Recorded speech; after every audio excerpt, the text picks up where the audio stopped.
열의의 희생으로 팔척기가 부활한 직후 휘궁은 완전한 어둠에 휩싸여 있어요. 하늘은 핏빛으로 물들고 왕궁의 대전은 무너진 잔해 속에서 먼지와 비명으로 가득해요. 열의는 원령검을 손에 쥔 채 무릎을 꿇고 있어요.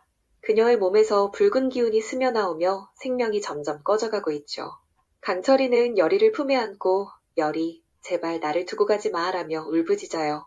그의 눈물이 열의의 얼굴에 떨어지고 열의는 힘겹게 미소를 지으며 강철 오빠, 나를 잊지 마. 왕가를 지켜줘 라고 속삭여요. 이 장면에서 강철이의 절절한 슬픔이 정말 가슴을 찢는 것 같아요. 그 순간 어둠 속에서 외다리기가 광소를 터뜨리며 나타나요.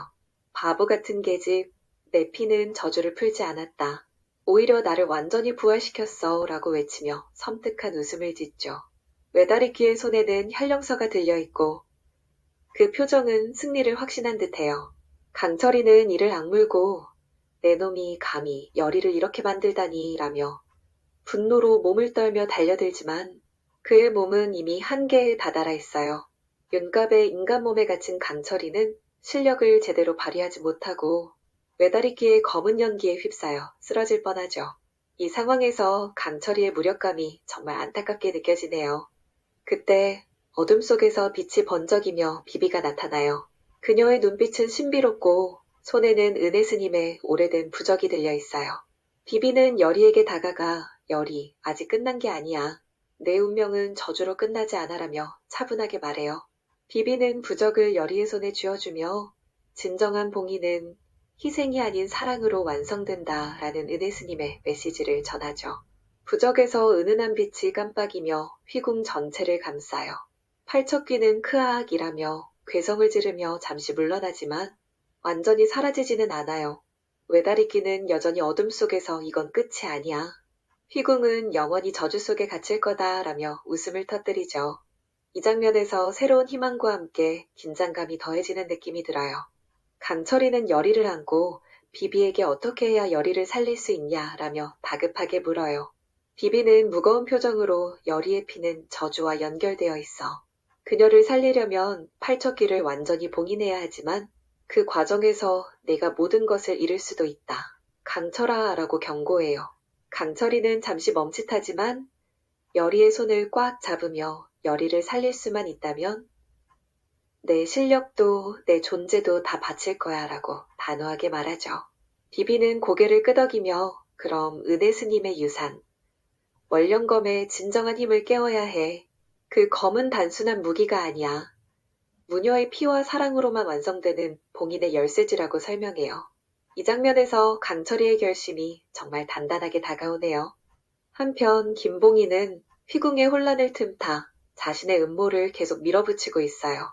그는 궁궐의 어두운 방에서 현령서를 다시 손에 넣으려 하지만 비비의 개입으로 이미 현령서의 일부가 손상된 상태예요. 김봉희는 이를 악물고 이 계집들 내 계획을 망치다니 라며 분노를 터뜨리죠. 그는 풍산에게 이광을 제거하고 왕위를 완전히 무너뜨려라. 열의와 강철이도 더 이상 살려둘 수 없다라는 지시를 내려요. 풍산은 고개를 숙이며 알겠습니다.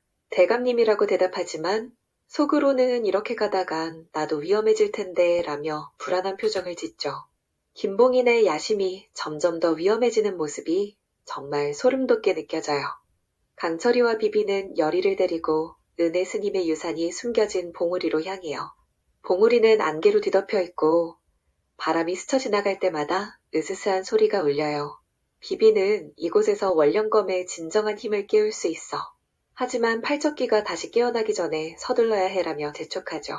강철이는 열의를 업고 봉우리를 오르며 속으로 열의, 내가 꼭 널 살릴 거야 라고 다짐해요. 봉우리의 꼭대기에 다다르자 오래된 제단이 눈에 들어와요. 제단 위에는 은혜 스님의 흔적이 남아있는 오래된 부적이 놓여있죠. 비비는 열의의 피와 내 마음이 하나가 되어야 원령검이 완성된다라며 강철이에게 부적을 건네요. 강철이는 부적을 받아들며 내 마음, 열의를 향한 마음이 정말 저주를 끝낼 수 있을까라며 잠시 망설이죠. 이 장면에서 강철이의 내면 갈등이 정말 깊이 와닿아요. 그 시각 휘궁은 더 큰 혼란에 빠져 있어요. 하늘은 붉은 안개로 뒤덮이고 왕궁의 벽에서는 피가 스며 나오는 듯한 소리가 울려 퍼져요. 가섭스님은 이정에게 저주의 시간이 다가오고 있다. 열이가 깨어나지 않으면 휘궁은 영원히 어둠 속에 갇힐 것이다 라고 경고하죠. 이정은 이를 악물고 열이와 강철이를 믿어야 한다. 하지만 김봉인을 더 이상 내버려둘 수는 없다라며 결심해요. 이정은 병사들을 이끌고 김봉인의 저택으로 향하지만 김봉인은 이미 자취를 감춘 뒤에요. 대신 그의 저택에서 발견된 오래된 문서에는 팔척귀를 부활시키기 위한 주술 의식과 왕가를 무너뜨리는 계획이 적혀 있죠. 이정은 문서를 읽으며 김봉인 내 놈이 모든 시작이었나 라며 분노를 삼켜요. 이 장면에서 김봉인의 음모가 점점 더 명확해지는 모습이 정말 긴장감 넘치네요. 봉우리의 재단에서 강철이와 비비는 원령검의 힘을 깨우기 위한 의식을 시작해요. 열이는 여전히 의식이 없는 상태로 재단 위에 누워있고 그녀의 손에는 원령검이 쥐어져 있어요. 비비는 주문을 외우며 무녀의 피와 이무기의 사랑이 하나가 될 때 저주는 끝난다 라고 읊조리죠. 강철이는 열이의 손을 잡고 열이야, 내가 널 지킬 거야. 내가 널 사랑해라고 처음으로 자신의 감정을 고백해요. 그 순간 강철이의 눈에서 눈물이 떨어지며 부적에 스며들고 원령검에서 푸른 빛이 터져 나와요. 빛은 재단 전체를 감싸며 열이의 몸을 감싸안죠. 열이의 손끝이 미세하게 움직이고 그녀의 눈이 천천히 떠져요. 강철, 오빠라며 열이가 힘겹게 속삭이자 강철이는 열이, 정신이 돌아왔어 라며 그녀를 끌어안아요.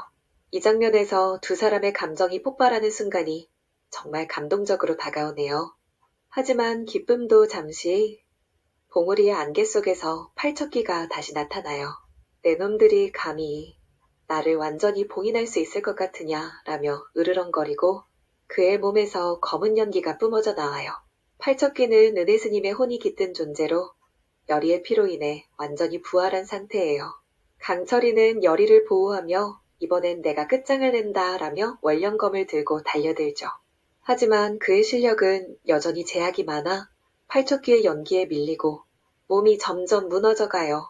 열이는 강철이를 보며 안 돼. 강철 오빠 라며 눈물을 흘리고 비비는 열이 내 마음이 검을 완성해야 해. 내 사랑이 저주를 끝낼 거야 라고 외쳐요. 열이는 이를 악물고 자리에서 일어나 할머니 나를 도와주세요 라며 원령검을 고쳐쥐어요. 이 장면에서 열이의 결심이 정말 단단하게 느껴지네요. 열이는 원령검을 들고 팔척귀를 향해 돌진해요. 내 피는 저주를 끝낼 거야. 너 따위가 내 운명을 망칠 순 없어 라며 외치고 검에서 푸른 불꽃이 터지며 팔척귀의 심장을 찔러요. 팔척귀는 크아악이라며 비명을 지르며 물러나지만 완전히 사라지지는 않아요. 그 순간 외다리끼가 어둠 속에서 나타나 내 놈들 아직 끝나지 않았다라며 현령설을 펼치고 검은 연기가 휘궁 전체를 뒤덮어요. 강철이는 열이를 끌어안으며 열이 내가 널 지킬 거야 라고 외치지만 연기에 휩싸이며 두 사람의 모습이 안개 속으로 사라져요. 이 장면에서 또 한 번의 반전이 터지며 긴장감이 최고조에 달하네요. 구독과 좋아요는 영상 제작에 큰 힘이 됩니다.